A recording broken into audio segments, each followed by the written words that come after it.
अंतवंत ये इमे देहा नित्य सोक्ता शरीरिम अनाशीनो प्रमेयस्य तस्मा दुर्धस्य भारता। अविनाशी अप्रेम तथा शाश्वत जीव के भौतिक शरीर का अंत अवश्य माँ भी है। अंत है भरतवंशी, युद्ध करो। तात्पर्य: भौतिक शरीर स्वभाव से नाशवान है। यह तत्क्षण नष्ट हो सकता है और 100 वर्ष बाद भी। यह केवल समय की बात है। इसे अनंत काल तक बनाए रखने की कोई संभावना नहीं। किंतु आत्मा इतना सूक्ष्म है कि इसे शत्रु देख भी नहीं सकता, मारना तो दूर रहा। जैसा कि पिछले श्लोक में कहा गया है, यह इतना सूक्ष्म है कि कोई अपने इसके मापने की बात सोच भी नहीं सकता। अंत दोनों की दृष्टि से शोक का कोई कारण नहीं, क्योंकि जीव जिस रूप में है, न तो उसे मारा जा सकता है, न ही शरीर को कुछ समय तक या स्थायी रूप से बचाया जा सकता है। पूर्ण आत्मा के सूक्ष्म कण अपने कर्म के अनुसार ही यह शरीर धारण करते हैं। अंत का धार्मिक नियम का पालन करना चाहिए। वेदांत सूत्र में जीव को प्रकाश बताया गया है, क्योंकि वह परम प्रकाश का अंश है। जिस प्रकार सूर्य का प्रकाश सारे ब्रह्मांड का पोषण करता है, उसी प्रकार आत्मा के प्रकाश से इस भौतिक देह का पोषण होता है।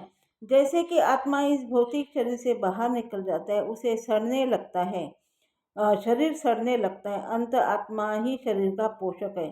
शरीर अपने आप में महत्वहीन है। इसीलिए अर्जुन को उपदेश दिया गया है कि वह युद्ध करे और भौतिक शारीरिक कारणों से धर्म के बलि न होने दें। ये न वेन्ति हंतार यच्छे न मनते हतम उभो तो न विजानीतो न्याय हंसी न हन्नते। जो इस जीवात्मा को मारने वाला समझता है तथा जो इसे मरा हुआ समझता है, वे दोनों ही अज्ञानी है, क्योंकि आत्मा न तो मरता है और न मारा जाता है। तात्पर्य: जब देहधारी जीव को किसी घातक हथियार से आघात पहुंचाया जाता है, तो यह समझ लेना चाहिए, शरीर के भीतर का जीवात्मा मरा नहीं।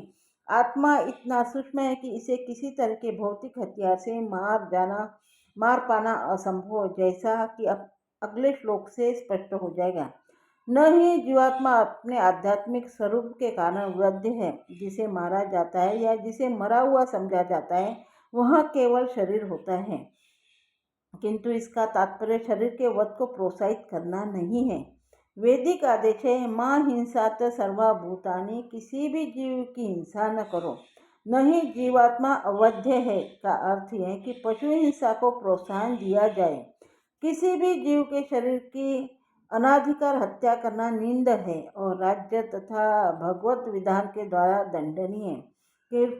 किंतु अर्जुन को तो धर्म के नियमानुसार मारने के लिए नियुक्त किया जा रहा था, किसी पागलपनवश नहीं।